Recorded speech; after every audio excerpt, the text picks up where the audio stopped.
Okay, now you're live. Okay, let's call to order the special meeting for April 13th. Before we do the roll call, I believe our city attorney has a special announcement. Thank you. Good afternoon. The procedures adopted for this meeting meet or exceed the standards set forth in Governor Gavin Newsom's order number N-25-20, allowing public meetings like this one to be held by teleconference to help prevent the spread of COVID-19. Madam Clerk, I'd ask you now to please conduct the roll call, and I'll ask the mayor to recognize me afterwards to confirm matters for the record. Councilmember Armstrong, Here. Councilmember Burrows, Here. Councilmember Safar, Here. Vice Mayor Perkins, Here. and Mayor Hudson. Here, city attorney, you need confirmation. Thank you, Mr. Mayor. Based on the responses to the roll call, the record should reflect that all council members can hear the proceedings clearly. And if there are no objections, the record will further reflect that each council member believes, based on voice or facial recognition, that persons representing themselves to be council members are in fact council members. And seeing no objection, I'll turn it back over to you, Mr. Mayor, with a reminder that all votes must be taken by roll call. Thank you. Public comment is now open. For the special meeting, the public comment is limited to the item described in the notice, which is the fiscal year 2021-22 budget workshop. I see 21 attendees. Is there anyone wishing to speak to the budget workshop now? Or have we received any written comments, City Clerk?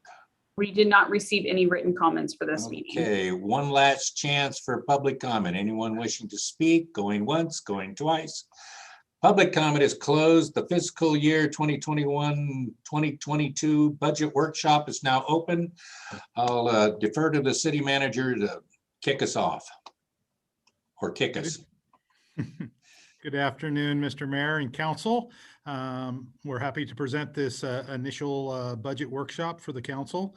As you're aware, it's been quite a challenge tackling the budget, not only due to the COVID pandemic, but in the light of a lot of lost revenues that we realized, and then again in the light of the American Recovery Act, which now has replaced some of those lost revenues. This is our initial presentation for the budget. The budget's gone through the department heads have submitted a budget in which I have reviewed, and with the goal of maintaining the level of services that we currently have in the light of having this supplemental revenue source in the American Recovery Act. So without further ado, I will give it to Eva Phelps to walk you through the budget, and we will be happy to answer any questions you may have at the end. Well, good afternoon, everyone, Mayor and City Council and staff. I do have a PowerPoint presentation that I would like to present. Christine, if you can go ahead and pull it up. You can go to the next slide.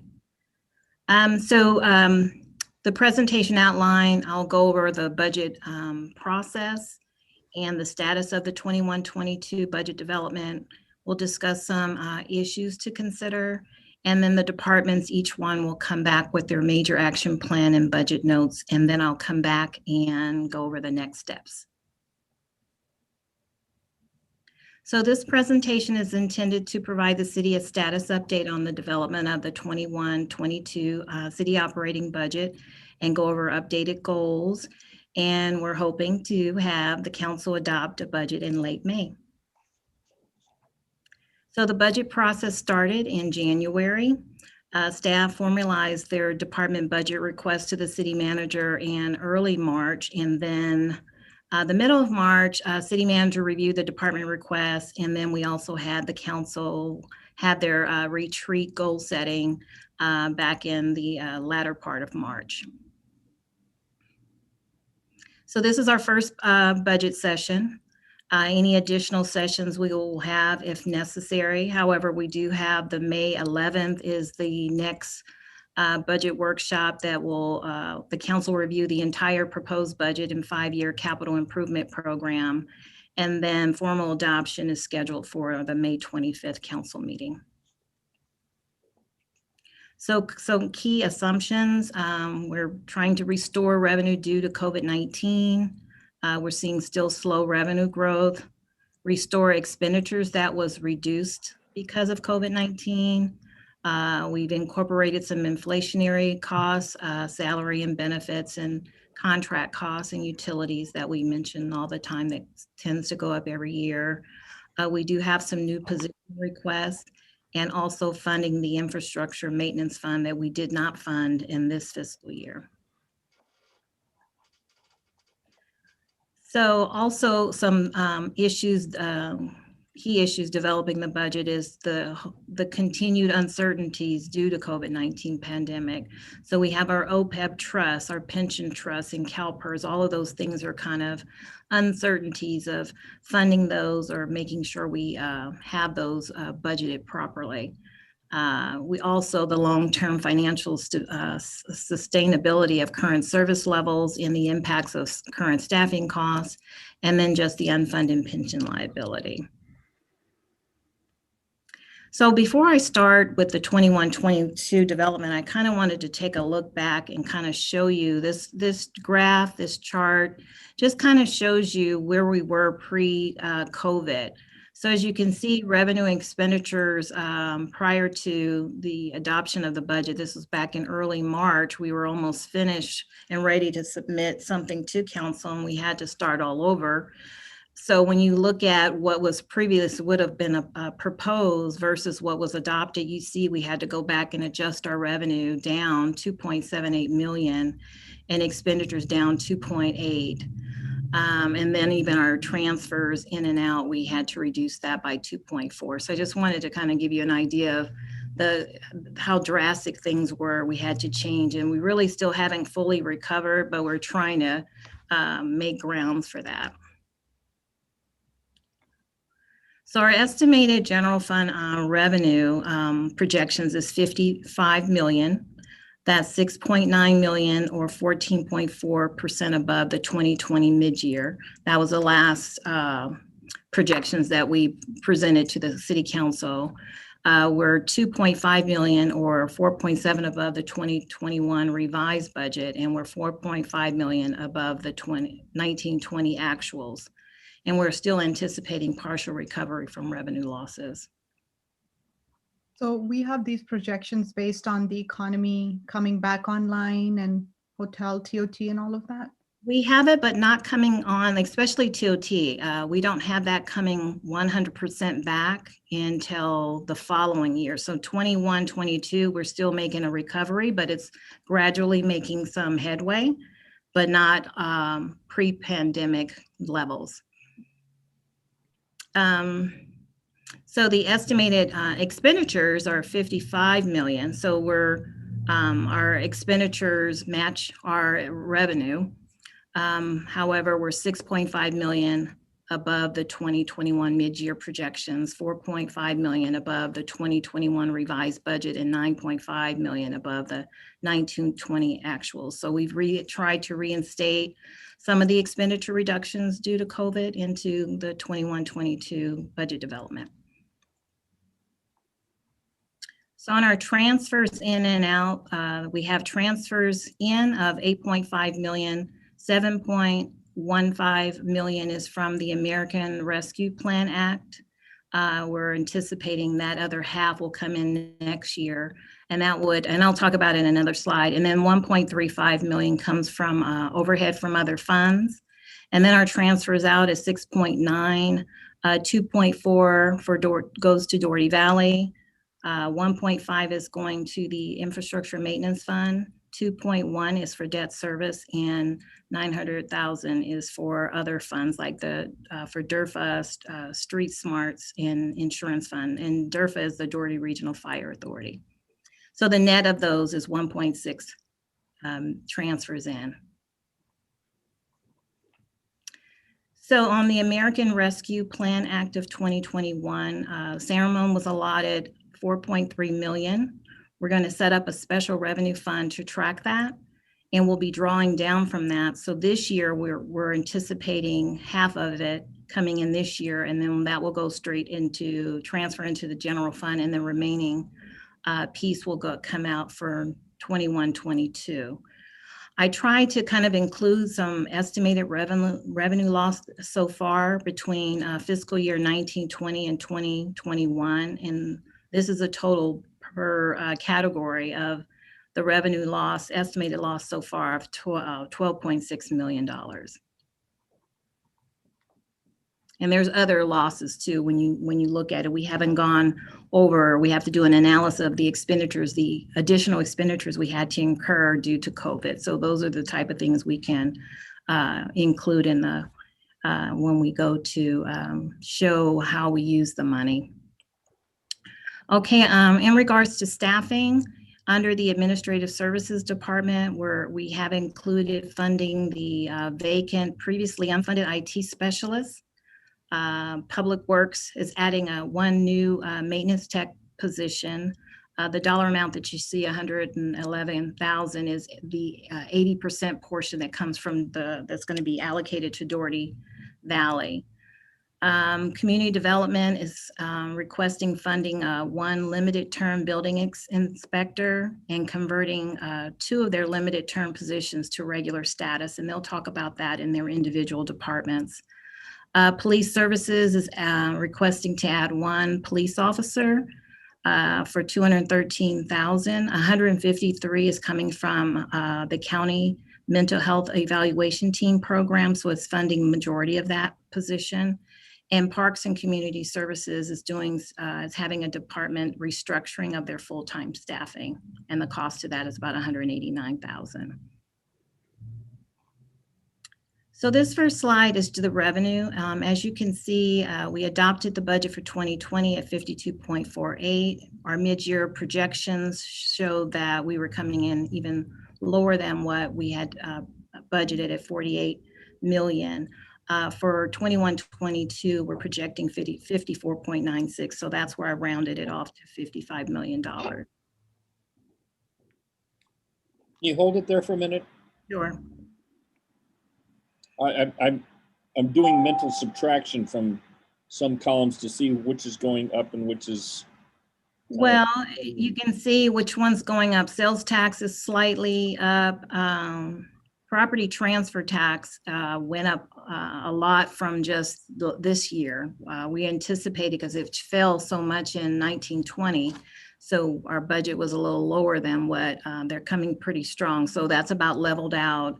As you can see, TOT is coming back, but not all the way. Franchise fees slightly up. License and permits slightly up. Intergovernmental up. Charges for services is going up, bringing on Parks and Recreation coming back. Fines and forfeitures, that will be coming back online now that things are opening. And then also miscellaneous revenue, or our rental for Parks and Recreation there. So majority of those categories are going up. So we're pretty much breaking even with the revenues and expenditures. Thank you. Mm-hmm. About the property transfer tax, how much do we charge? Well, that's a transaction through the county when the home is sold, and we just get half of the transfer tax. Okay. But it was pretty. We were already way above the budgeted levels, so it had a good comeback this year. Because of house prices going up, and it's just people are really selling. People are selling their homes, so there's a lot of activity out there. Is that based on, is that a percentage or a per transaction? yeah. Per transaction. It's a $1.10 per thousand. What's that? It's $1.10 per $1,000 of Okay. sales So price. it is So And it you is split that in half to us. Yeah, so it is a percentage of the sale price. which if the house is more expensive, you The more Right, charges that too. for the transfer tax. Got it. Thank you. Wait a minute. I want to make sure I got that right for you, Scott. Every time you sell, if you sell a house for $100,000, they charge you like 1.10, not percent. It's $1.10 for every 1,000. So $1.10 times 100. and then we get about half of what that money is. But $1 million house generates a bigger property transfer tax than a $500,000 house. Yeah. You said $1 million house?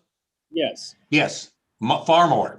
it's a percentage, not a flat transaction. It isn't like $100 per transaction. So I No, think no, that it's I go where you go. It's a percentage threw me off. I'm sorry, Eva, you were doing something? we're just saying property values are up, and that's why we're getting more money as well. That's Eva, the reason. so Yes. Eva, you take like when you come with this value, do you take the number of like houses sold within this like or estimate, like you come with some estimate numbers or already sold numbers? Actually, we just do how it's trending. So we kind of look back over normally we look back over like 5 years and see how things are trending to kind of come up with a number.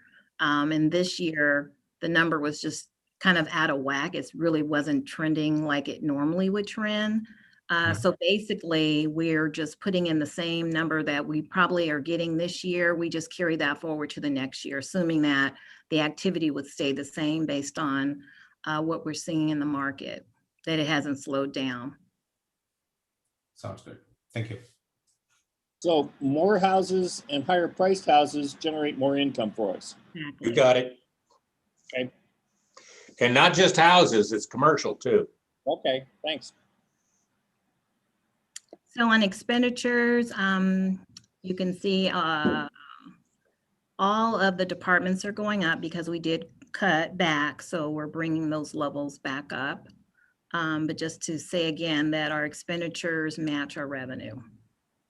And then we go down to the transfers in and out of 1.6. And I have a little asterisk there that those numbers are including the American Rescue Act funding. That's why the numbers are high.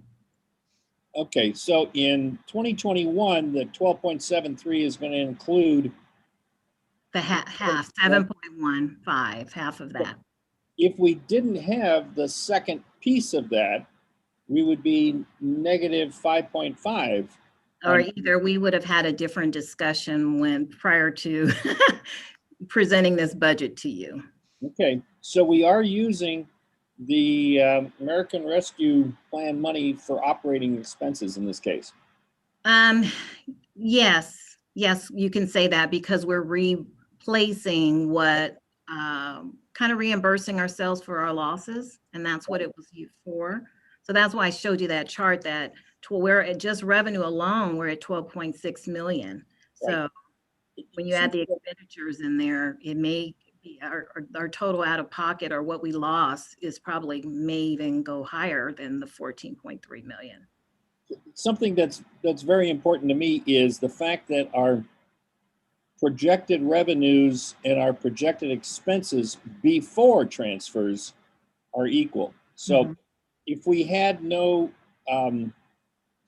American Rescue Plan money, we still would have had, revenue equals expenses. But when you factor in the transfers, which includes the infrastructure maintenance fund and other things, it's not. So right, because when you look back at the slide, 2.4 is to Doherty Valley. Yep. I think a little over 2 million is debt service, and then 1.5. So all of that is taken into consideration. So 22-23 budget is going to possibly be problematic, but we expect our reserves to be pretty substantial by then. And so we could use some of our reserves in 22-23, in effect carrying forward some of this American Rescue Plan money. right, and recovering our revenue. If we can recover and go back to having more revenue than what we anticipated, then I think we'll be in better shape without the rescue, because this rescue money after 21-22 is gone. Yep. And it won't be your problem anymore. Yes, it will. Oh, that's right. You live here, don't you? Right. Next slide. This is just a chart showing you a comparison of the revised budget versus the mid-year and then the 21-22 preliminary budget that we're showing you today, and then the net transfers for those three. Next slide. Doherty Valley revenue is at 20.8 million. Expenditures are at 22.9. The net transfer is 2.1. So there's the gap, the 2.4 that the city contributes to. And there's some transfer out that Doherty Valley pays for some, I think it's the LED lighting that they pay for the debt service portion of that, some of it. But still, you're seeing a net of 2.1 to make Doherty Valley whole. So can we do anything about this hole for Doherty Valley hole? Like every time I keep hearing that. That's how it's set up that way, actually. The general fund is supposed to contribute to the Doherty Valley Fund. Call Phil alone, ask him. Oh, no, let her finish. We're going to discuss that part. So the impacts to the reserve is that the current proposed budget shows a 1.6 million contribution to reserve. So it's increasing the reserves. Our projected balance at June 30, 2022 is 29.29 or 58.4% of the 2021 general fund estimated expenditures. 36% of the reserve policy is at 18.1 million. So we're way above that, the policy. Next slide. Issues to consider. I just put this slide in the infrastructure maintenance fund. We're proposing to budget 1.5. We've included that in the budget. When I brought to you the 5-year forecast, we had $1 million. And then we realized that the capital improvement program was projecting 1.5 and needed 1.5 in this first year. So we added that. So I put a slide in to make sure that you knew that. So that's one thing that's different from the 5-year, that we included another 500,000 for infrastructure maintenance fund. Sorry, on the infrastructure. So we are adding 1.5 to from the general fund to the infrastructure maintenance fund? Yes, we usually, every year, we always Do $1 million. fund that to pay for projects. This fiscal year, since we had to cut back so much, we took the whole funding. So for 1 year, I don't even, it could have been even the year before that, we had made some cuts also, but we haven't been funding the infrastructure maintenance fund. So we are funding it at 1.5. I was just kind of letting you know that in the 5-year forecast that I brought to you at your goal setting, we had only $1 million. So we've increased it by 500,000. Oh, thank you. I know that's new to you, Sridhar. Let's see, Sabina's seen it before. That's real important. That allows Maria to fund her projects going forward. And you can do a larger project more efficiently at a single facility. It really helps the efficiency and the quality of work we get. Yeah, thanks, Scott. Fortunately, I could learn about it during my commission. So thanks. So I'm just curious, why did we decide to establish a separate fund and not make it part of the general fund budget to fund those projects? Was there a reason to have a separate fund that we're putting this into? There was. I'm trying to think of their whole reasoning. Part of the reason is those projects often go across fiscal years when you fund some of the projects. That's one of the reasons, and it really, Maria can probably answer that question pretty well when she gets her chance. You might ask that question, but it really helps in her project budgeting going forward. Yeah, and I think we were trying to have a consistent revenue stream for funding CIPs. And we said, well, if we create an infrastructure maintenance fund, then that way we know that every year that we're trying to dedicate funds. And then that way the CIP knows that they're going to have some type of revenue stream coming in to make it easier for the projects or to fund the projects that she has in the future. I keep thinking this also came about somewhere around the infamous triple flip. It's only been, we've had this, what, 5, 6, maybe 7 years now? No, actually, this is probably less than 5 years. And if you remember, it came in on the heels of when we really had some budget issues, and we were coming in on the heels of a lot of deferred maintenance. And so as Maria put her projects together, and it's what you mentioned, Vice Mayor Perkins, that being able to do a whole facility at once versus just a piece here and there is way more efficient, but it also takes more capital. And also having a dedicated funding source, so that before, for the years prior, we were looking at what our general fund was, and then we picked and choose how much we would put towards capital projects, where this allowed for a more stable funding stream that could then be budgeted out over a span of years to ensure that all that deferred maintenance that had built up on us. And we've made huge strides in the last couple of years by having this fund. It's like what we did at the Al Costa Community Center, the senior center. We did it all at once. We shut it down and Correct. gutted what we needed to gut, and so it was much more efficient. We did the same thing at the main community center at Al Costa and Bollinger, where you gut it all and do what you need to do. You shut it down and then move all your tenants out, and it just makes for a far more efficient process, and it allows Maria to do better planning on what her backlog of maintenance is at any given facility. And Downey Station is the next one in line. Don't know what that budget is, but Downey Station, I know, is the next one up. Yeah, so a leading question. So if we were to get specific funds for infrastructure from the state or the federal government, we could just put those in this fund, and if they were totally just earmarked for infrastructure.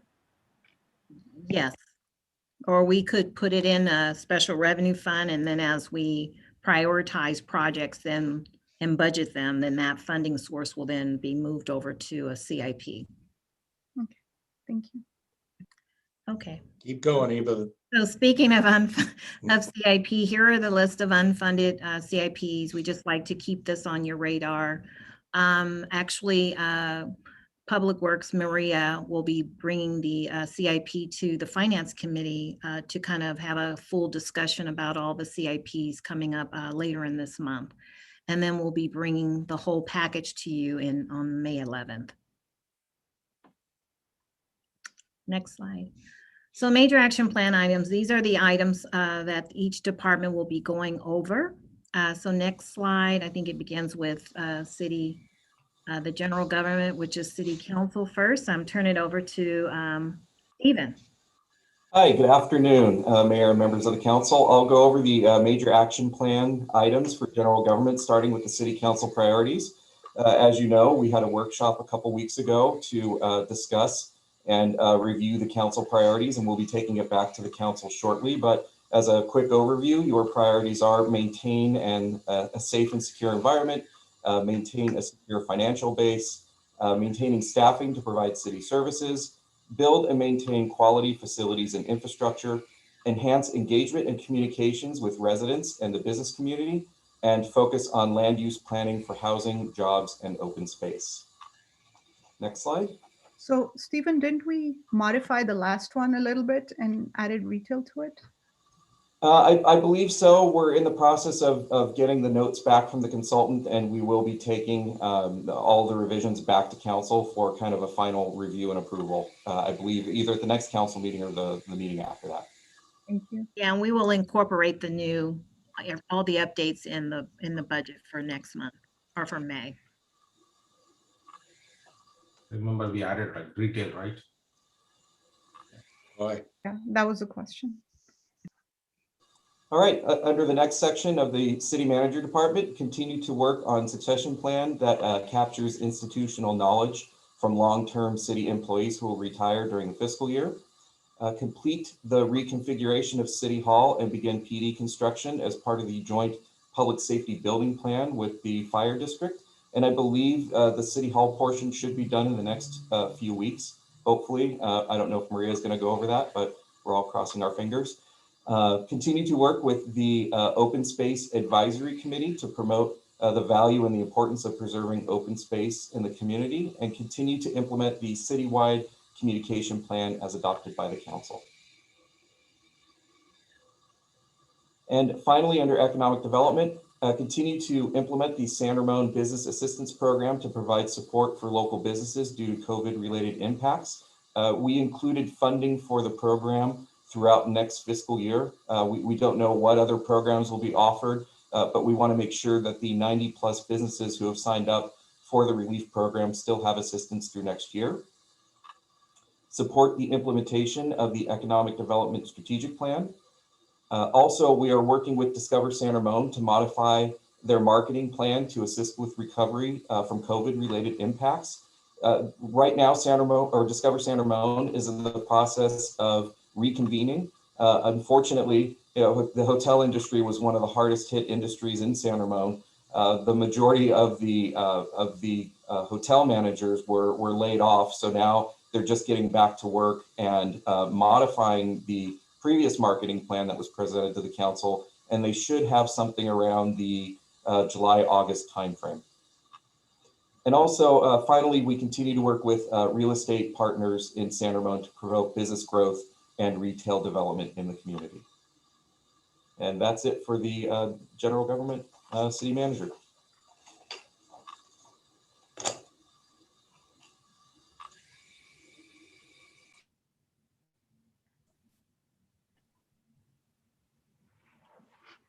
Next up, we have the city attorney. Oh, thank you, Eva. As it says on the slide, we will be taking on legal tasks as they present themselves to us in our department. As you know, there are a few litigation cases outstanding, including the San Francisco Creek erosion case and the Costco matter, which we'll be focusing on quite a bit this year. We'll also continue to provide legal service to the city committees and staff. And this year,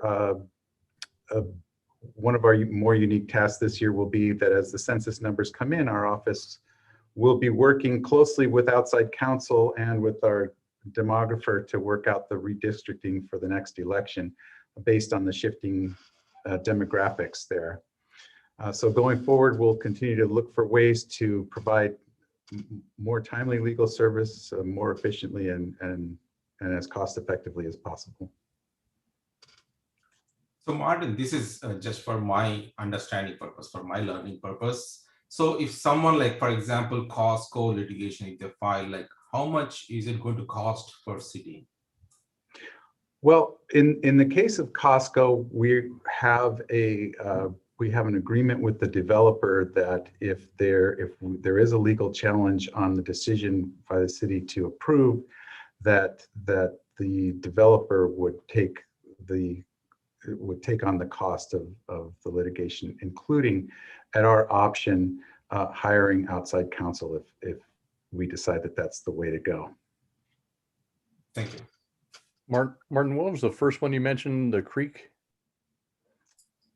Yes, as you may recall, we had been brought into a lawsuit by the city of San Francisco, who owns essentially, in a nutshell, owns a creek that runs through Alameda County, and that creek was subject to a fair amount of erosion, and it took out a road within Alameda County. Alameda County sued San Francisco, saying that it was their creek and therefore San Francisco's responsibility. And San Francisco cross-claimed against the city and other cities along the creek, saying that our creation of impervious surfaces by the development within our city boundaries added to the erosion and the scouring within the creek. So we're in the middle of that now, and essentially in the settlement negotiation process. Okay, thank you. Thank you. That's one of those, when we joined newly, we're like, what was the creek stuff? So I've asked the same question from Martin before.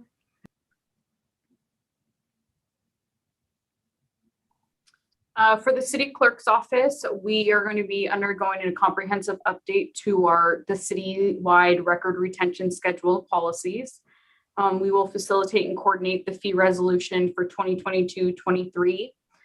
In conjunction with the city attorney's office, we will be looking at the municipal code in its entirety and providing updates where necessary.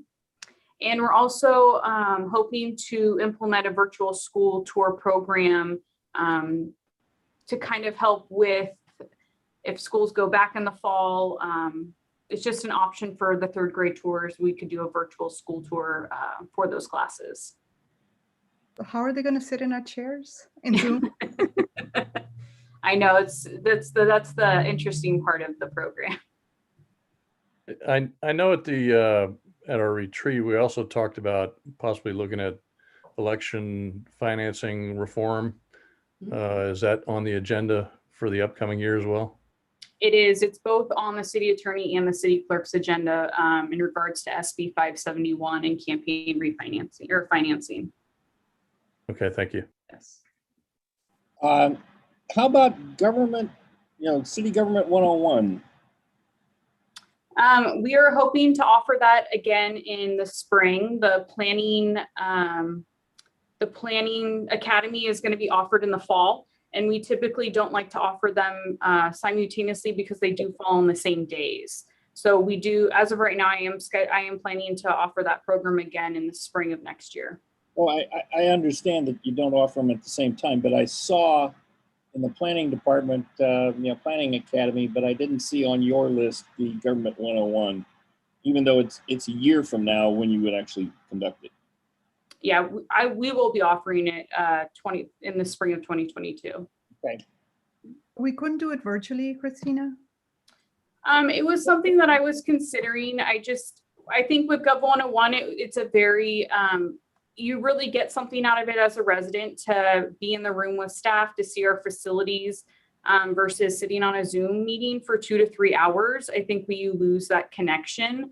It was something I definitely was considering, and I don't want to minimize the impact of that program if they were to have it in person. Yeah, let's get the construction done first. But we're talking about roughly 11 months from now. Yeah, right? let's get the construction done. That's Dave. I'm talking 10, 11 months from now. One would hope, we're opening up our city offices. We're opening up all of our counters. One would hope that 10 months from now, we can conduct a government 101 class. Absolutely. Let's hope. We'll see what happens. Thank you. Yes. Variant 7. So for the whole department, the whole total governmental department, their budget is 3.2 million, and it increased 235,000. Muni code update, we've added 25K for that. We've reinstated our internal service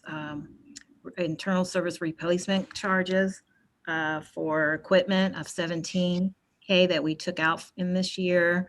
The redistricting cost is 50K. No election cost, so that's 60K that came out of the budget. And increases in salary and benefits was a total of about 200,000. And all authorized positions are fully funded for general government. Just as a point to keep in mind before you get off, I have a bad feeling about the redistricting cost. I think it might be higher. I'm hearing stories. We'll see.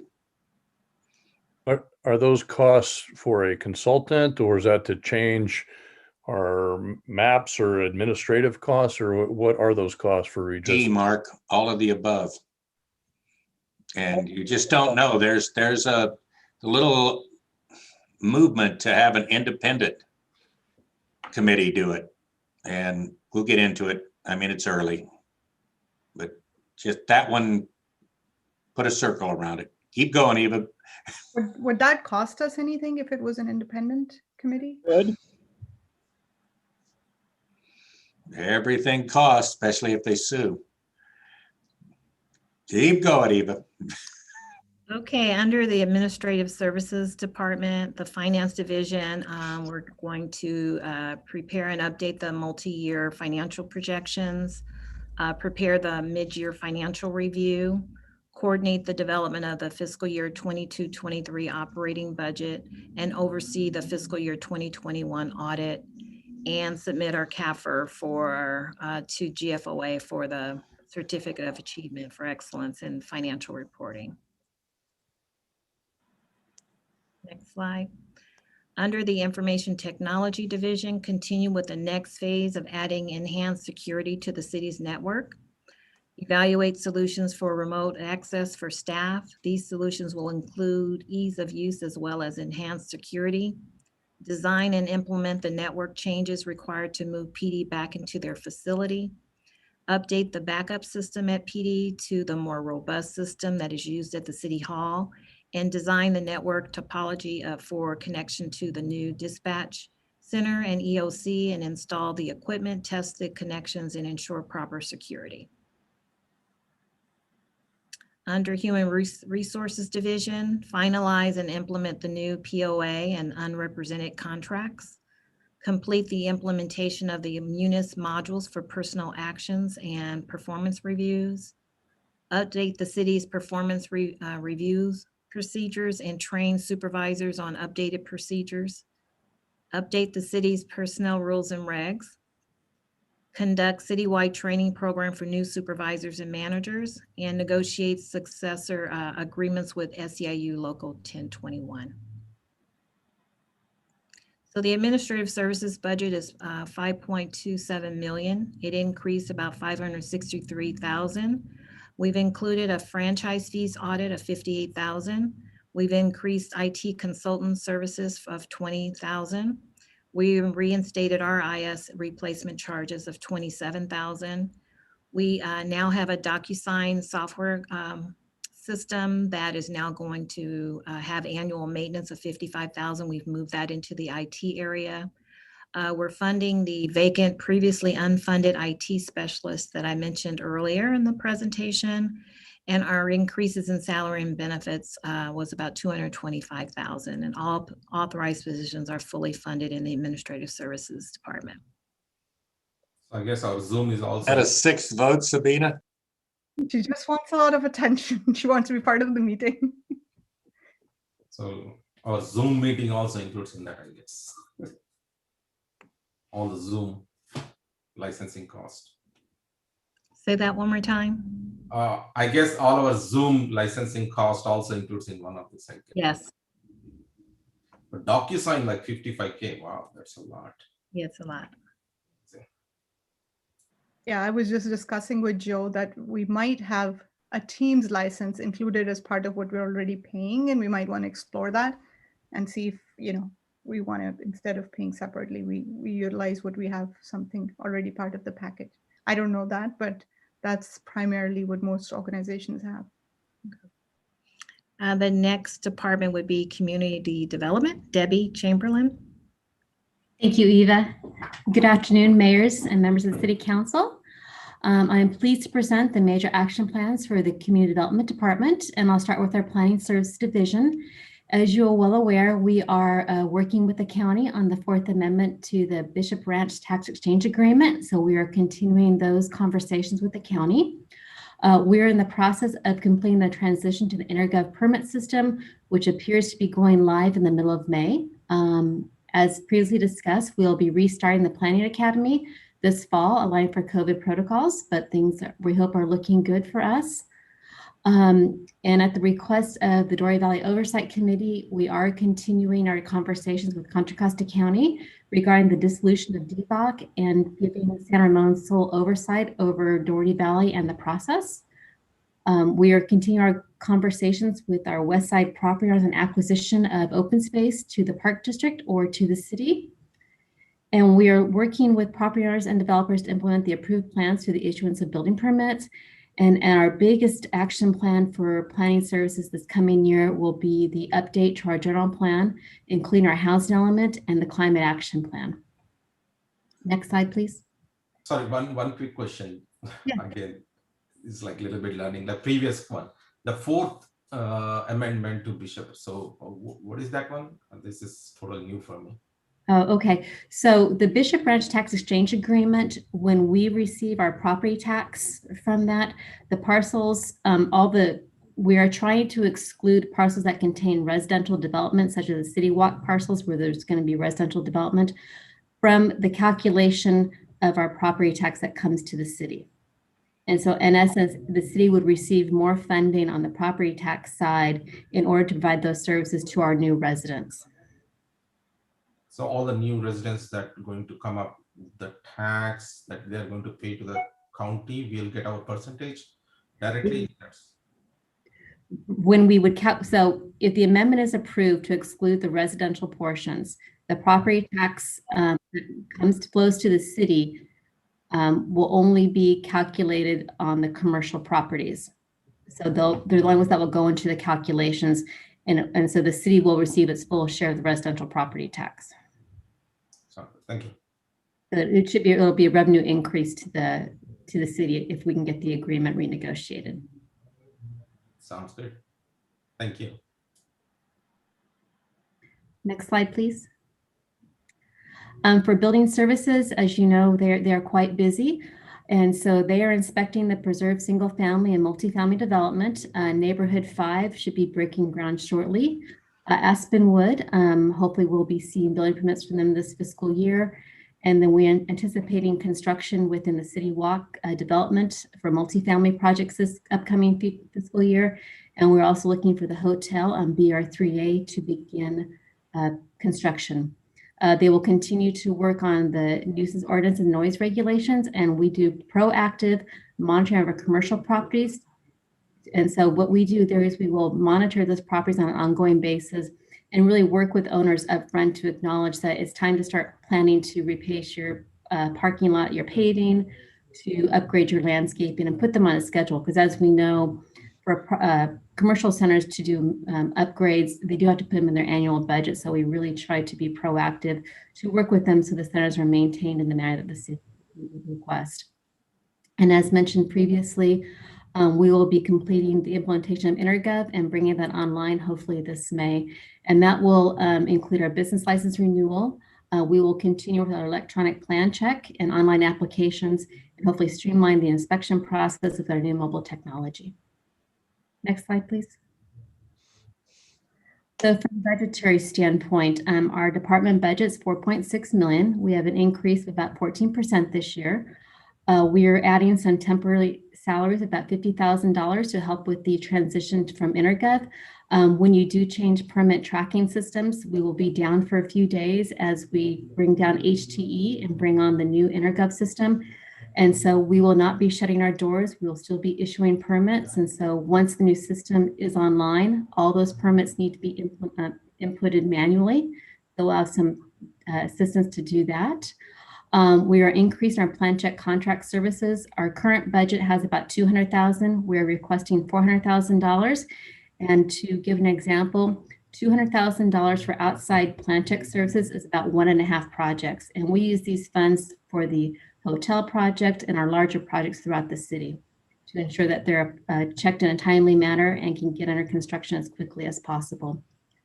We had, with the last budget, unfunded a limited term inspector position. We are asking to bring that position back as a 2-year limited term contract. In addition, we are asking to convert our current limited term inspector position and our office specialist position to a regular status.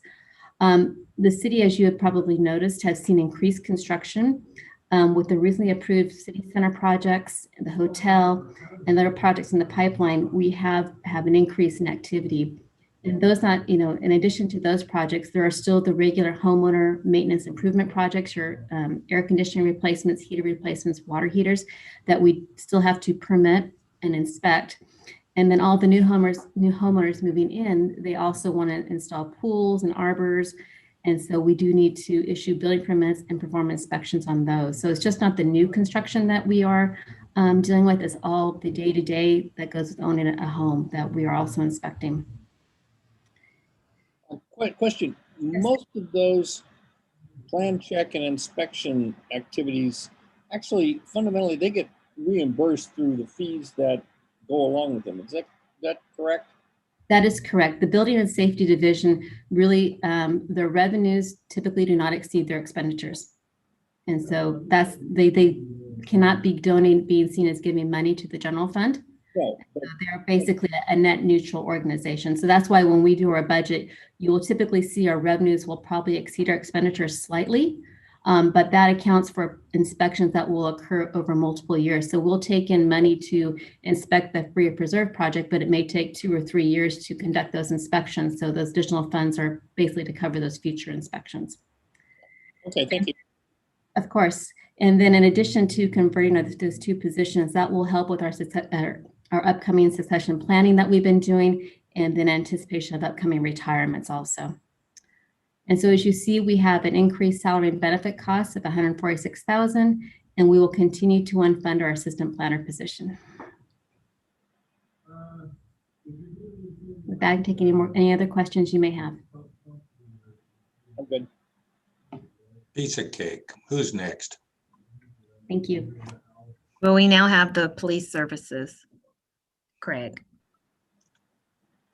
Good afternoon, Mayor and members of the council. I'll be presenting initially our major action plans. The first item you see listed here is the utilization of our newly installed citywide camera system. And I'm happy to report that as of last month, the installation of the camera, all the cameras are complete. Our ALPR cameras, or automated license plate reader cameras, have actually been installed and have been functioning for quite some time. And our situational awareness cameras, those installations were completed last month. So as of right now, we have 45 license plate reader cameras installed throughout the city and 42 of the situational awareness cameras. We're seeing a tremendous amount of benefit from these cameras. And we actually had an incident this past weekend that caught a little bit of a media attention that you may have heard about. In the city of Pleasanton, there was a family that was robbed at gunpoint in front of their home. Not too long after that, the victim got a fraud alert from a Target in San Ramon, or from our credit card company, that one of her stolen credit cards was attempting to be used at the Target here in San Ramon. Our officers responded out to the scene, and fortunately, loss prevention had captured the license plate of the vehicle. And our sergeant that was working immediately was able to run that plate in our LPR system and saw that it had just within a minute or two had been captured on one of our cameras near Marketplace. Our officers deployed to the area, actually located the vehicle traveling in front of City Hall, in fact, initiated a traffic enforcement stop, ended up arresting the 3 suspects that were in the car, recovered all of the stolen property, as well as the a loaded handgun that was in the vehicle. And I got an email from a very appreciative Pleasanton police chief yesterday that was really thankful for our work in that. So there's many other stories and examples like that, but that's just as an example of the type of benefit that these cameras are bringing to us. We continue to maintain our regional partnerships with our law enforcement partners, not just in the county, but in the Tri-Valley as well. The most obvious examples of that are our tactical team, our major traffic accident team. So we have very strong partnerships. We collaborate frequently and share information. As all of you know, our traffic patterns this past year have not been what we're normally used to, but we are seeing some of our traffic patterns to return a little bit more to what we are usually seeing. And we will continue to work with other city staff and other departments throughout the city to maintain an efficient traffic flow throughout the city. Because of COVID, we have not been able to utilize our volunteers, and we have an extremely substantial volunteer program with the city. We are looking forward to hopefully in the very near future getting our volunteers back in the building, and I know they're anxious to come back. It was disappointing that right before COVID hit, we had just implemented our community patrol program, which is a program that we had trained quite a few of our volunteers on how to spot suspicious behavior, how to talk on the police radio. And we were deploying them out in pairs in a police vehicle that was marked volunteer on the side. And if they Number one, it provides visibility, but if they were to see anything suspicious or what they felt was any sort of criminal behavior, they knew how to get on the radio and summon police to the scene. So we're looking forward to getting that program back up and running as well. Next slide, please. As I'd mentioned during my annual report to council a couple months ago, we are really in a process of seeing a lot of turnover in the PD. We hired 11 new officers in 2020. We have 9 that are in our hiring process right now that we anticipate will be hiring within the next 5 months or so. And I'm thinking that in 2022, we very well could be looking at double-digit hirings as well. So as part of that, we are really looking to develop people in our own organization that can step into these leadership roles. We actually have a team building workshop that's coming up here in the very near future that's going to be attended by all of our supervisors and managers in the department. And one of the deliverables that I want to have out of that is a mentorship program that I'm hoping we're going to be able to implement sometime in the summer. So I think it'll be very valuable to get our staff ready to move in to take over some of these positions as we start seeing some turnover amongst some of our more senior staff. As I mentioned, we've been doing a lot of hiring. I'm very pleased to report that we continue to get very highly qualified applicants that want to come to our city. Our city really has a good reputation. Just as an example of the 9 that we have in the hiring process right now, 8 of the 9, they're all police officers working in other areas. 8 of the 9, they're only applying to San Ramon. They have no interest in going anywhere else except for here. So I think we are in a better position than most, that this is a place where people want to come work, and we're really lucky that we continue to get really good applicants that want to join our team. It is all, yes, sir. How close are we to the filling all 69 authorized sworn officer positions? 5 months. If we can get these 9 through, we're actually planning on bringing one group on next month, and we've got the second half, which is we're bringing 4 on initially, and then 5 we're planning in September, and that will bring us up to full staffing. So we'll have to wait a while to get up to the mayor's full staffing of 75. Give me the word and we'll make it happen. Oh yeah. Get out your printing machine.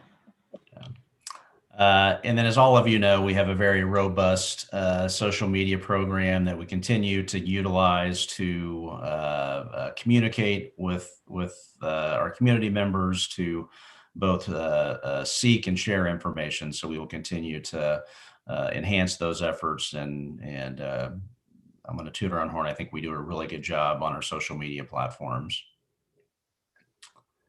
Next slide, please. As far as our upcoming budget, I'll just kind of touch on some of these increases. The temporary staffing increase of $10,000, that's to bring on a temporary background investigator. As I mentioned, we are doing a lot of hiring, and I only have mentioned some of the sworn staff. We are in the process, probably within the next 3 or 4 months, we've got 4 or 5 non-sworn positions that we're going to be filling. We do have background investigators in our own department, but it's an ancillary duty, and I'm really not wanting to overwhelm all of our staff based on the amount of hiring. So we have brought on a temporary background investigator to help us with some of the backgrounds as we go through this hiring. We are increasing our peer support and psychological services fund by $10,000. This is a contract that we have with a psychological services group locally, where our staff members can reach out confidentially and seek counseling. The group we use, they specialize in emergency services workers. It's something that I think we've gotten a lot better as a profession as far as offering those services to our staff. They are being utilized, so we are increasing that funding by $10,000. Our animal control costs are going up by $19,000. We have no control over that. That's based on a per capita cost by county animal control. So generally, we see an increase similar to this about every year. We have a $20,000 increase in telephone service. This is predominantly associated with our transition over to FirstNet, which is a first responder telecommunication network that we have transitioned over to. Our IS replacement charges are going up by $94,000, and that's something that comes to us from admin services. So that's a number that we don't have much control over. Or IS stands for? So computers. Yeah, this is the internal service, the equipment replacement fund for equipment supplies. Computers, printers. Thank you. You see a charge or an increase of $100,000 for a homeless outreach program. And what we're going to be doing is going into a partnership with the city of Walnut Creek for a what's called a core program. And what this does is essentially it gives us access to 2 social workers who deploy in the field that make an effort to go out and make contact, build relationships with homeless populations in our community. They can offer them certain resources. They can even help them out with food, things like that. The ultimate goal is to try to find housing for these people. This is a program that has been utilized in the county. It's been utilized in the city of Concord and the city of Walnut Creek. It's been very well received. We don't have a tremendously high population of those experiencing homelessness, but we have seen an increase. So we're given the opportunity to be part of this and think it's going to be a good idea. And certainly if it gives us the ability to make contact with people that are experiencing homelessness and provide some resources with the goal of hopefully finding housing for them.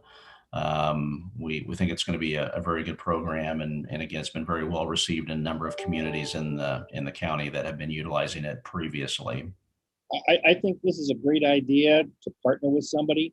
We don't have a large enough homeless population to develop and conduct our own program, so partnering with somebody else, I think, makes a lot of sense. Yeah, but it also starts with one, and that's probably how it started. So I'm glad we're on, in front of this issue as well.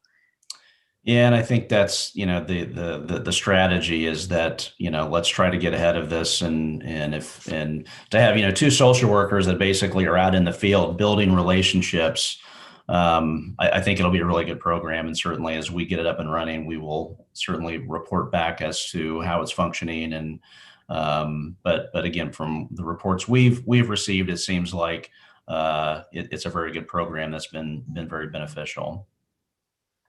Do we have any nonprofit organizations that would like to work with us? As right now we are not seeing much, but I keep hearing from some community members that they do run some services like this where they support homeless programs. So is any other nonprofit organizations that they would like to partner with us? Well, I don't know about partnering with us, but the great thing about this program is they're very much entrenched with any available resources, whether it be, nonprofits, whether it be governmental organizations.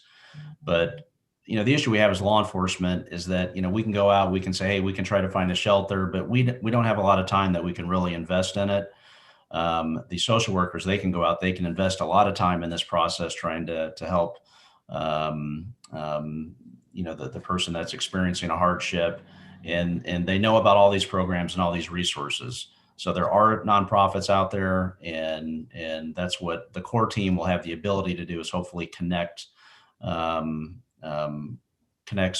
people they're contacting with these resources that are available. They're out there. Yeah, so if there are, like Councilmember Burrows mentioned, if there are people, maybe they say we have a service, how do we connect them with this program?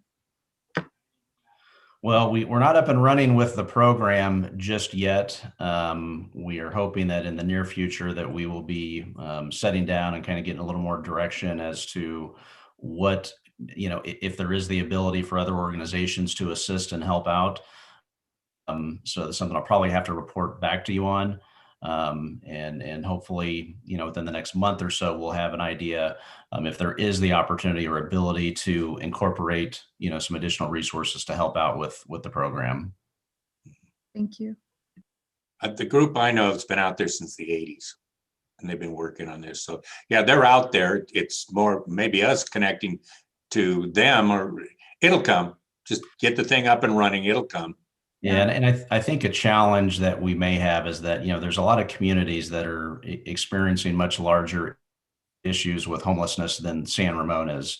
Yeah. So what this does, it gives us a direct connection to a resource, whereas I think some of these other organizations, they may not think of San Ramon as an area where they really need to go and address. They may be thinking of, Concord, Livermore, some areas that are really, experiencing, larger issues than we are. So the advantage is this will give us a direct resource that we have available to us that we otherwise wouldn't have. We are going to be replacing our body cams and our in-car video system and our tasers in the upcoming fiscal year. Our cameras are kind of nearing their end of their useful life. We're starting to have a number of maintenance issues where we're having to send body cams back to get repaired. We are planning on transitioning over to Axon, which previously was known as Taser. They have switched their name to Axon. Their body cams are by far the most commonly used in law enforcement. The other advantage to switching over to Axon is for storage. They use a platform called evidence.com, and our DA's office, they've started a program where you can submit your criminal cases for filing via evidence.com, a paperless filing. So once we get transitioned over, we would have the ability to actually submit our cases to the DA's office electronically. Right now we submit a pack of paper that's probably 2 inches thick when we have to hand deliver it to the DA's office. So once we get transitioned over to evidence.com, we'll be able to submit all of our cases electronically, which will be much more efficient. We are planning on adding one new officer, and this is something that actually came about very recently within the last 2 or 3 weeks. We were contacted to see if we were interested in having an officer be part of the county mental health evaluation team, or MET team. The county actually funds up to $153,000 for that position. We have decided that we are going to be part of that. We're hopeful that come July 1, we will have that program ready to roll. We'll have someone selected. And in a nutshell, what this program does is it pairs up a police officer with a clinician from the county that generally will go out and make contact with persons who have had, let's say, multiple, let's say 5150 commitments, or during those commitments, there's been, they've had violent tendencies, if there's issues involving weapons or domestic violence. So again, this will give us a resource internally that we can utilize in our community for the benefit. And mental health is such a huge issue right now, not just for law enforcement, but for society as a whole. And I know that everyone's trying to kind of figure out what everyone's role in this is. But I think that this is an excellent opportunity for us to offer an additional service to our community at a fairly minimal cost. I think definitely this is a great program, especially given the recent incident that happened in Danville. I'm sure community will definitely well appreciate this. So every time when I get just to make sure I understand clearly, so anytime when there is a call that is understood as a mental health related, so is county going to send a clinician or clinic from mental health services to support and help the officer? How it works? Well, I will say this: the county as a whole is evaluating a program to implement countywide. I think the goal is to hopefully maybe sometime over the summer identify some sort of county response to mental health calls. And hopefully that will define what law enforcement role is going to be, what the role of clinicians is going to be. So we're all kind of anticipating that there will be some new procedure that's coming out in the not too distant future. This is something that's that supplements that. This is for, we use the MET team fairly frequently now, even though we don't have anyone on the team. It is a county resource. There is there's a team in Central County, there's a MET team in East County, and there's a team in West County. So obviously our officer will be assigned to the Central County team. So they won't just be working in the city of San Ramon, they will be working, throughout Central County, but our officer will be teamed up with a clinician. And the idea is we're going to go out and hopefully intervene in situations or with people who are having some sort of mental health crisis so that we can prevent it from becoming a violent interaction at some point in the future. So if there are, circumstances where it's kind of causing us some concerns where we think, this person was really violent, or we've had to, this person has been determined to be either a danger to themselves or others, multiple times in the last couple of months, that would be an example where we would contact the MET team and say, hey, can you go contact this individual? See if you can find some resources for them, see if you can contact a family member. So this will be in addition to whatever the program is that the county is going to be introducing in the upcoming months. And is this there is a assembly bill coming up, right? 998. So are we by any chance working on that one too, to see how the calls will be received? If I remember right, the calls for 998, that goes to mental health services. Is it goes to our PD EOC and then redirect? Any update on that? I don't have any update on that. Again, I know that the county, in fact, I think just last week they completed they were doing weekly a conference call that over a week of, again, they had a number of stakeholders really trying to identify as a county, how are we going to handle these calls of people that are in mental health crisis. The big push is to try to minimize law enforcement's role in a lot of these calls. There's going to be times we're going to have to respond. If, there's a threat of a weapon or violence, police are going to have to respond. But again, as a society, we're really just kind of evaluating this issue to see, is there a more appropriate response? Are there certain types of calls where a clinician might be a better alternative than a police officer?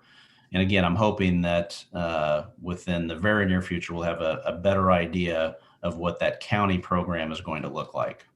So, Actually, Chief, Sridhar, correct me. I think you're talking about Rebecca Kaplan or Bauer Cahan's bill to do 988 or 89, whatever the number is. Is that what you're speaking about? That's statewide, I believe. Yeah, so the two things, right? One is the county's mental health, like Chief already updated, how they are working and expecting, going to be the expectation set between the mental health services and PD. But then as the AB 988 is also going to be rolled out, hopefully it will be passed pretty soon. It's going to go. Yeah, so just I wanted to make sure that are we keeping that as part of our plan. So if I could just jump in here, and I don't want to deviate too far from the budget presentation, and it's really about the dollars and cents right now. However, the county, and I'm a part of it, is underway a major initiative regarding response to mental health calls, from non-police response all the way through how clinicians respond. It's very involved, it's very detailed, and it's very comprehensive. It dovetails and integrates, and the county as well as the city is working hand in hand with RBK's office and the 988 legislation that's being proposed. That's all in place. And when the dust settles on that, we will be heavily involved with that. This MET team has always been in place for years now, and once it all comes together, it will all integrate with the county's program, the 988, which is a one phone number call for mental health. And you're right, council member, that it is statewide, but we will be, the county as well as the city will also be involved in that very, very closely. So we, Captain Carlson is heavily involved in actually authoring some of these designs at the county level. So we are very much involved with it. So just Thank you. not to deviate from the budget presentation, but to just give you an update. Thanks. Okay, Chief, you better finish up before we overwhelm you with more stuff. Well, I think I just got a few bullets, so I will wrap it up very quickly. So we are actually seeing a slight decrease in our dispatch services. You see, we've got about a 60,000 decrease in what we thought we were going to be paying for dispatch services. So that's a good thing. We do have a 1.3 increase in salary and benefit costs, and all of our positions are fully funded. Good. Sounds great. So the dispatches because people are home and, you know. No, we stuck it to the other chief. No, so the first 5 years of our contract with the fire district it was not a 50-50 cost sharing. They were paying a higher portion, and then at the end of 5 years, we are paying a true up cost. But we had anticipated that by this time we would be paying in upwards of about $2 million a year for dispatch costs. And instead it came in, I forget, I don't have the exact number, but it was more in the 1.8 range. And even with paying a payment towards our true up costs, it's still going to be 60,000 less than what we had originally thought we were going to pay. So maybe they're giving us a deal. I don't know.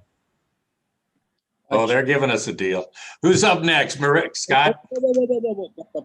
Chief, Citizens Police Academy. When are you planning on doing cranking that up again? I actually just had a discussion on that today. Our hope is, so I don't know if you recall, but we actually had a group that was about halfway through the Citizens Academy that we had to cancel. Right. We've actually reached out to all of those folks to see if they are interested in coming back whenever we pick a date. It sounds like overwhelmingly all those people want to come in and pick up where they left off. We are hoping that we can bring those folks back in June. Obviously, we'll kind of monitor the situation, but if everything goes as we hope, we're going to bring those folks back in June and pick up where we left off. So they will complete the Citizens Academy. And then our hope is for fall, we will run a full Citizens Academy and get back on schedule the way we've always done it. Excellent. Thank you. Now we can get Maria. Thank you, Chief. Thank you. We do get Maria, right? Yes, next City slide. manager? Okay. You got me. Good evening, Mayor, members of the council. So I'll go through the 3 divisions and highlight a number of the items for next year. So with the completion of the residential traffic calming toolkit that is underway right now, that'll be completed in June. We will start that circulation of that document, do some community outreach, and implement the handbook.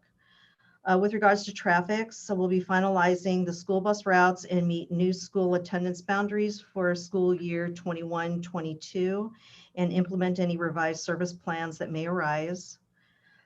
Participating in the Innovate 680 Technical Advisory Committee, that includes finalizing the concept of operations report, and that will define the roles and responsibilities of all the agencies that are involved. And then we'll be providing input on I-680 prioritization of projects. With regards to county connections, we'll be evaluating transit service proposals for San Ramon and provide feedback on any revisions to the service. And we'll be monitoring Bay Area Transit Task Force to evaluate needs of express bus service along I-680 corridor. Staff is working with CCTA as well as coordinating with Danville, Contra Costa County, and Walnut Creek to implement the Mobility on Demand pilot program. And on the next slide, we will be submitting an application to the American Bicycle League Association, and our reason for doing that is because we are trying to be designated as a citywide bicycle-friendly community. Applications are due in August, and we will hear an announcement in November, December of this year. In addition to staff participating in TVTC and SWAT. We will also provide administrative staff support. And then we will be updating the Tri-Valley Transportation Action Plan to reflect changes in CCTA Growth Management Program technical procedures, as well as implement Nexus Studies Strategic Expenditure Plan update. Moving to the Engineering Services Division, we have a number of roadway improvements highlighting our biggest ones. So we have our Crow Canyon Road widening project from El Costa to St. George. That is our phase 1 project. Total cost of that project is $12 million. We anticipate starting the construction September of this year, which will last about 1.5 years. The next one is Pavement Management 2021. We're getting ready to bid that project out. The locations of the various streets are in the south, middle, and the northwest areas of the city. The construction is anticipated to start August or September of this year, and the project cost for that is about $4.5 million. And then finally, we have our El Costa Boulevard Pavement Rehabilitation Project. From Veracruz Drive to Olympia Fields, that we are getting ready to bid that project out as well. The start of construction for that is June of this year. That'll last about 3 to 4 months, with major construction happening within a 3-month period.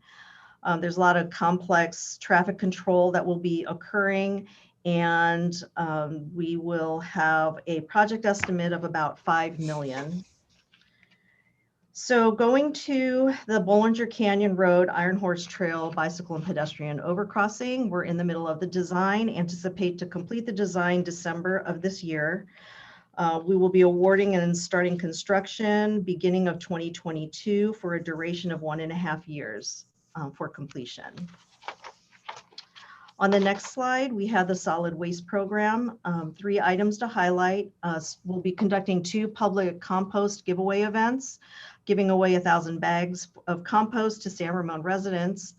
We'll be holding a 2-day recycling drop-off event, and we'll be reinstating the door-to-door household hazardous waste collection program.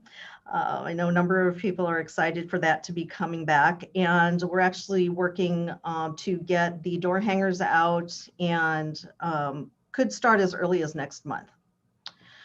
In the stormwater management program, the municipal regional permit is being updated.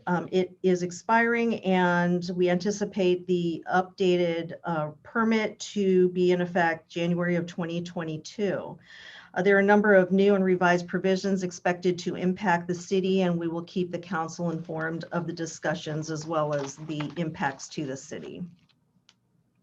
In the development area, we have 2 major developments, the preserve development.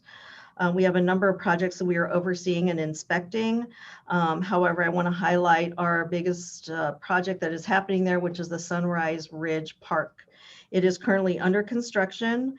It's 12.7 acres approximately, and the completion of the construction is expected to be the beginning of fiscal year 22-23. A couple of more parks that we see coming our way. In the Doherty Valley, we have the Critter Crossroads Park. The construction is expected to start early this summer, and expected to be completed the beginning of fiscal year 22-23 as well. And then finally, we have the Rancho San Remo Park Phase 2. That is under design. Expect the construction to start in the summer. Some of the grading has begun, and that will be completed in 22-23. And Maria, regarding this Doherty Valley Critter Crossroads Park, so you mentioned it will be done in 22-23. So, yes. So like that community, like they're constantly sending emails regarding the trailers, that they have a huge trailer. So I know this is a budget conversation, but then when I had this conversation, I just wanted to let you know about it.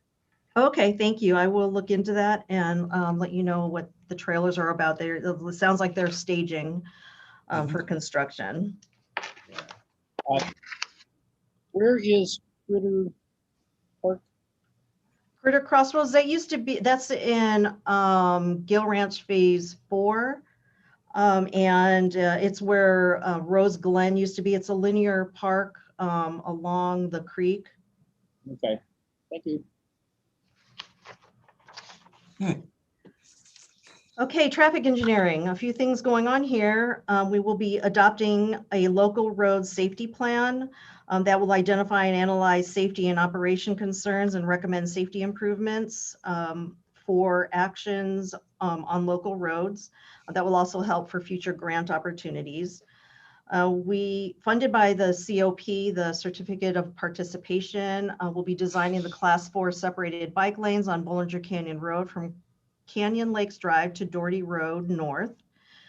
And then also funded by the COP, we'll be installing fiber optic cable and infrastructure on Bollinger Canyon Road from Talavera to Doherty Road North. What this will do is close the gap in the interconnect infrastructure that will connect Doherty Valley to the rest of the city. So that's going to be a very powerful installation that will be happening for us. And this is part of the ITS upgrades, the Intelligent Transportation System upgrades. And then we'll be updating the Transportation Impact Fee, the TIF Nexus study. Last time it was done was 2016, but we've had the Bike Master Plan and the ITS Master Plan completed along with other new projects. So it's time to update this fee. Then finally, we have the Public Services Division. We will be accepting approximately 8 acres of landscape and various civil improvements for maintenance in Doherty Valley. With the preserve, we will be having road acceptance, roadway landscaping acceptances, irrigation and lighting, and this is on Freya Preserve Parkway for maintenance. Completing concrete replacement adjacent to the playground at Central Park, completing tennis court resurfacing at Cal High, and completing basketball court resurfacing at Limerick Park. Additionally, we'll be continuing our Doherty Valley Tree Management Annual Work Plan. This will be presented to the Infrastructure Committee in May, so we will provide an update how we're doing and the funding needs associated with our plan. Funded by the COP, will complete the renovation of the San Ramon Olympic Pool and Aquatic Park main building. So the pool work is essentially complete. We will be starting the design shortly within the next couple of months to anticipate completion of the building renovation by the end of the calendar year. Then we'll also be completing the renovation of the Doherty Station Community Center and Doherty Station Library. We plan on starting the design late this summer and begin construction with construction anticipated to be completed by the end of the fiscal year of 21-22. We'll continue to replace overhead illuminated street names, sign panels with green diamond grade reflective sheeting signs, and upgrade street name signs in older neighborhoods in areas that we are doing pavement management. So we will be doing not just pavement repairs, but we'll be doing the signage as well and look at the streets in the residential areas. In addition to that, we are working on a sign replacement. Sorry, on the signage. When you're replacing those, do we stick with the neighborhood signage that was already there as part of kind of the original, or do we put the newer signs there? How does that work? In general, we put the newer signs. However, if there are neighborhoods that have a design that was specific to their area, and we ran into that with, I think, the Gill Ranch Phase 1 area, they have very specific types of street signs. We will replace it with an in-kind to keep the look the same. Thank you. Of course. And so we also are looking at a sign replacement plan. We kind of have one now, but we're going to do one more formally so we can look at inventory the signs, look at conditions of the signage, and we will prioritize the arterial roadways to get those signs replaced. So looking at the overall budget for the general fund and Doherty Valley Fund portion of our budget, we had an increase of close to $2 million or 6.6%. We had increases in gas, electric, and water, and that was based on actuals that we have been experiencing. Our increase in development contract services is due to the developments such as Faria, City Walk, Aspenwood, and Chang. However, we do get fees collected for that for both plan check and inspection services, so those costs would be covered. Our increase in custodial services is due to a new contract, so they mimic the cost that we received with the proposal. The vehicle is for the new maintenance staff that was mentioned previously. This maintenance tech position is in the landscape program area of public services, and that is in line with the acceptances that are occurring for landscape. We are reinstating the equipment replacement charges into the budget, and we did realize some savings in landscape maintenance. Our increase in salaries and benefits is about 1.3 million, which is approximately 4% of our budget, and all authorized positions are fully funded.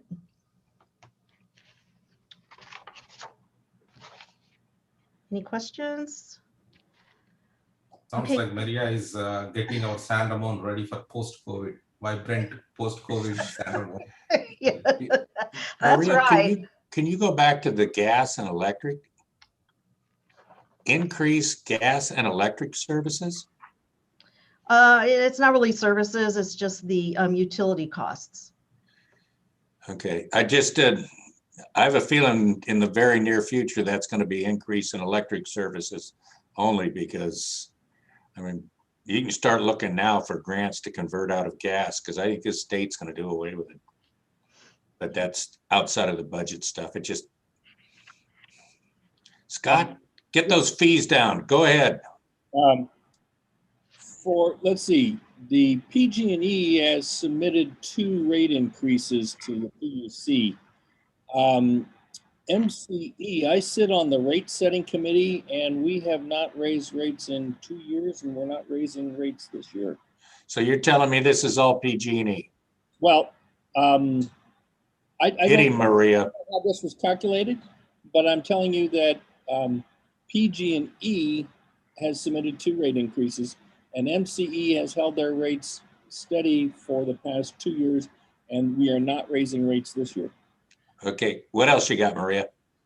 Just to respond to that quickly, in response to the council retreat, my staff, Brian actually is taking the lead and doing another analysis of PG&E and MCE. And in fact, he had a meeting today. So we'll be providing an update to council on our analysis within the next couple of weeks. Okay. Okay, so the next slide is the geologic hazard abatement districts. We have 2, the Doherty Valley and the Northwest San Ramon. That will be going to the GAD board by the end of April, the end of this month. So we'll be starting the process to develop the details of the budget for fiscal year 21-22 for both districts.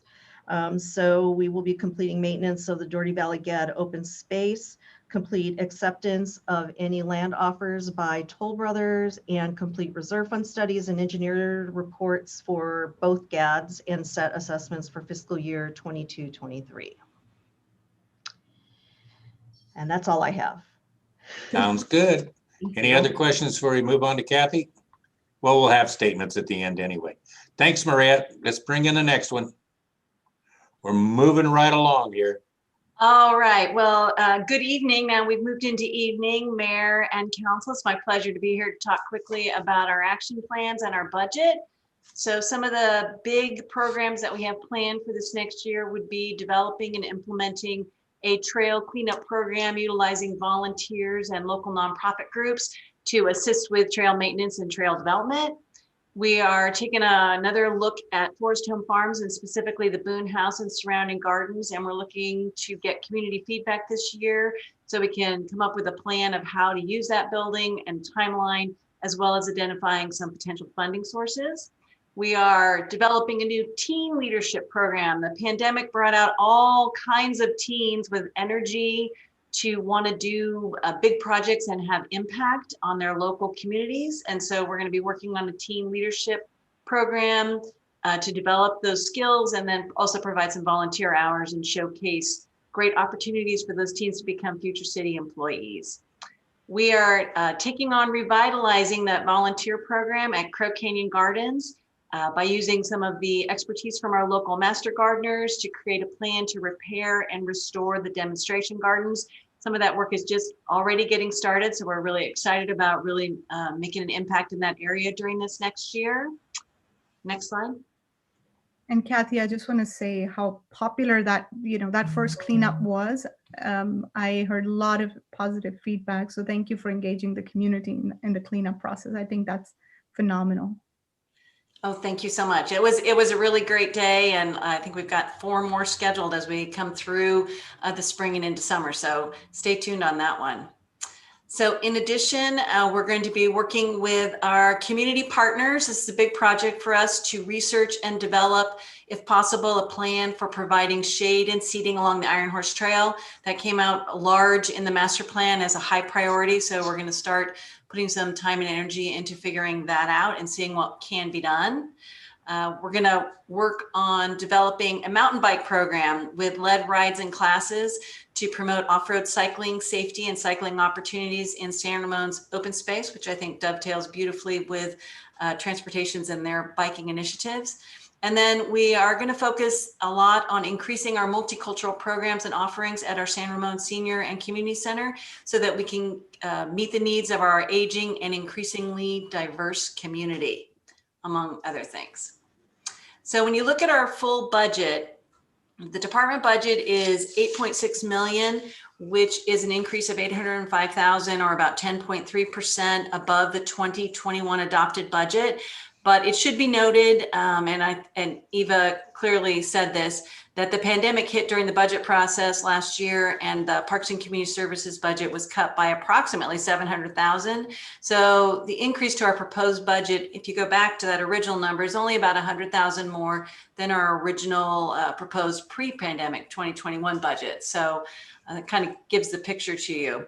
So our next year's budget puts back the summer concerts, it puts back the presenting series, the runs, all of those fun programs that the community loves. So to hit a couple of the highlights, then we do have an increase in our contract library services costs. We have increases in temporary staffing. That's primarily due to the increase in minimum wage. We're reinstating the IS replacement charges for those computers and printers that were mentioned before. We are going to do a big restructure of some of our staffing in the department.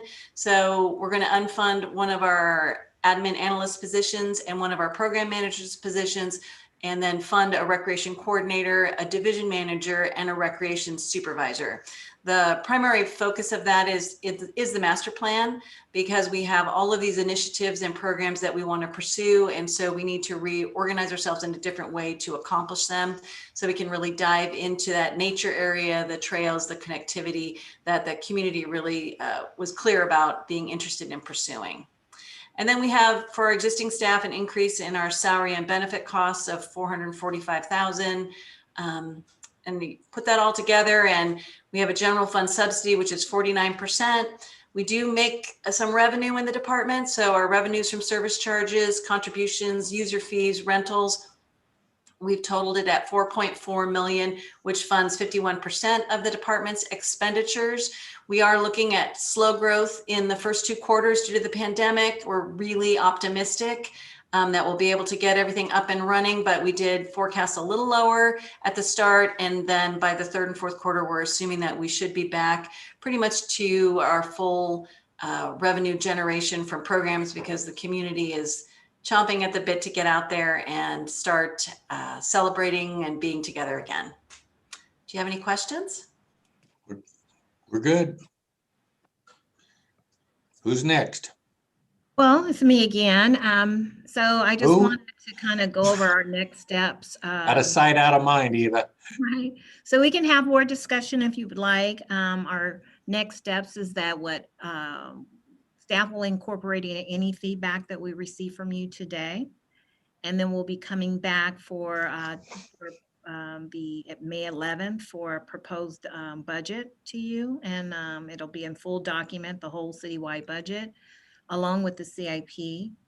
And then we're hopeful that the city council will adopt the budget May 25th. So that's all I have for today, unless you have any questions. And I don't have any questions. If I can, let me kick off the comments. The first thing that caught my attention, and I didn't stop you right there, I'll probably be looking at it again. or at least look at the grimace on your face on page 6 when you said something about inflation. I mean, a lot of this is predicated, we don't have any problems with inflation right now, or is there anything on the horizon that you're looking at that could be affected by inflation? The other one that I saw and repeatedly see that I'll put out there is something Sridhar actually was alluding to. It's unfunded, $1.5 million or pretty close to it, but it's virtually all the Doherty Valley CSA. And I mean, eventually we're going to have a serious discussion on what it's going to take to not constantly pull from the general fund, transfer in, transfer out, or whatever we want to call it for Doherty Valley, because there's been some changes on what went out there. A lot less of the commercial than I was expecting when we went through all those planning things. Though I do remember at build out, we were talking about having 25 million come out of there. So we're not that far off as far as planning. But back to the original question, you don't see any problem or anything about inflation that could change this? It was just a mention.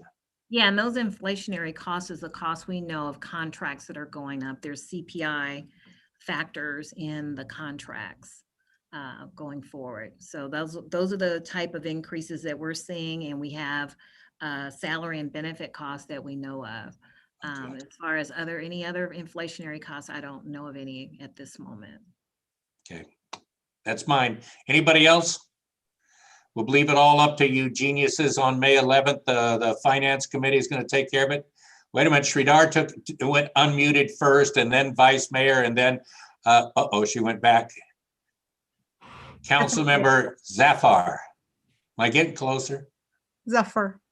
Jeez.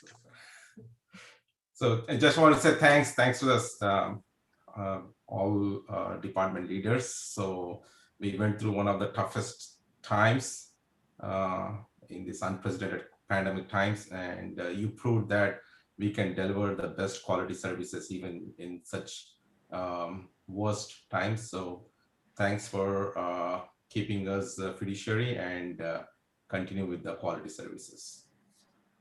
Member Perkins and then Zephyr. Go ahead, Sabina. Yeah, I just had a comment on the IT specialist. I think the salary is quite at par with somebody senior who can really come in. I don't know what the plan is to fund, but my recommendation was when we're thinking of somebody funding for the IT department, we've seen, right, IT's become the heart of how government is run in something like this. And so as we put this, and again, you already may have something that you want to put out there, but I think that's something we should pay attention to, that we bring in somebody who not only brings the expertise, but also the vision to move us forward as a digital city. So that was my feedback on that one position. Vice Mayor. Yeah, I want to thank Joe and Ava and the staff for working so hard to bring this budget together, where the revenues equal the expenses. I think that's terrific. Obviously, we're going to have to deal with the issues on page 20, those unfunded CIPs. As we have studied so hard in the past, the Doherty Valley Tree Management Project, it's pay me now or pay me double later, or triple or quadruple. As those trees grow, they cause damage to the infrastructure. And so addressing those tree issues earlier has shown to be money well spent. Irrigation upgrades, in my past experience, those have actually, and Maria can correct me, but in many cases, those actually can save us some money by improving the control systems and all. Fountains, repairs and replacement. Those, when we do repairs, they often are very expensive. So if there's a way to foresee those things and do repairs or replacement and maintenance early, that's always great. Street landscape planning renovations. If that's, I assume that's, many of those have been coming out of landscape and lighting district. And so I'd like to know a little bit more about that one. But yeah, those are only Doherty Valley. What's that? That's only in Doherty Valley. Okay. If we can replace that landscaping with more drought tolerant landscaping, we've been successful in a number of places where, yeah, they don't pay for themselves in year 2 or year 3, but by year 10, they've a well-designed renovation can often pay for itself. And then the shade structure improvement, those have been very well received wherever we've put in new shade structures. Gosh, there isn't a weak link on that list, and I hope we can find a way to fund those either at budget adoption or maybe some of it at mid-year. But like I said, I don't see a weak link on that list, and I'm hoping that we can find a way to fund them now or at mid-year. And thank you very much, Joe, Ava, and staff for putting together this budget. Okay, and Mark, unless you have something to chime in, I'm going to add one little thing right now. Just Obviously, go ahead. No, I think my colleague said it all. Thanks to Ava and Joe and the staff for a good presentation, and I look forward to May's meeting. I will just say that the vice mayor and I are going to be on opposite sides on this one. We do not, it is not pay me now or pay me later on the tree replacement. The tree replacement's going to have to, we're going to have a very serious talk on whether or not we're going to do it and how it's going to be paid for. I remember when we first agreed, they go 10 million now or 20 million later. I go, wait a minute, if we don't have the money to do this, we don't have the money to do it. So I brought this up before, and I think we need to have some kind of a study session or something about how this is going to get done, because every single year there is not enough money paid into this CSA to pay for this. So either the people are going to have to come up with more to do it, or they're going to have to at least be allowed to understand that there's no lighting and landscaping out there. And that's why there's a difference between two sides of the city. We don't have all those trees and all that, but sooner or later, people are going to rebel against this. So if you want to keep $2.5 million extra coming out of the general fund to pay for it, they're going to have to seriously look at a lighting and landscaping for the entire city.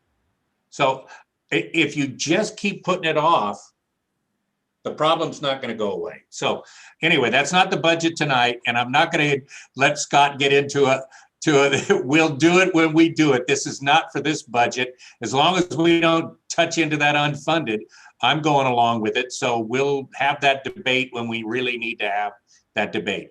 So if there's nothing else, I will adjourn this meeting to the next study session if it's needed to be determined. Other than that, May 11th is the next budget meeting. Is that correct? Yes. Seeing nods, that's correct. The next meeting that you will see tonight is the regular meeting at 7 o'clock. So enjoy dinner, and we'll see you back here for a very short meeting. Later. Thank you.